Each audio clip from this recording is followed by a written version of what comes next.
Kia ora tātou. No te mea ko tēnei te wiki o te reo Māori. Ara, ko tai mai koutou te tautoko i te kura kaupapa nā uri a Māui. E noho ake nei, koetahi o a mātou tamariki, koe kei roto nei. No reira mihi nui, kia kaha tātou te kōrero i te reo, pō ata aha ko te aha. No reira, koutou wahona mātaki mai, te reo tō tātou rangatira, mō tātou ture aha ko te aha.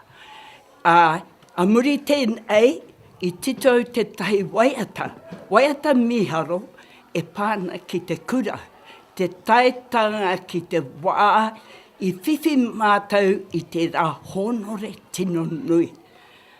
I hara mai na a tangata mai te mātauranga, ka ki mai, nā te kura kaupapa na auri a Māui, ko tai koutou ki te taumata, ka hoki mai mātou ia toru tau, kāre ko piko mai.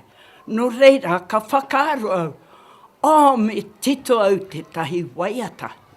No reira, amuri ka waiata aku tamariki. Nā kui tito te waiata, no te mea, te tīmata mai o te kura, ia i raro mātou. Engari, whakaronga mai mā te waiata, ka mohio koutou, ara, kua pue ake te kura. No reira, kia ora tātou katoa. Ka pai. Kei te waiata nā tamari. Ko riri koutou? Ai. Ka pai, tīmatahia mai.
Neira te waiata, tēnā tātou.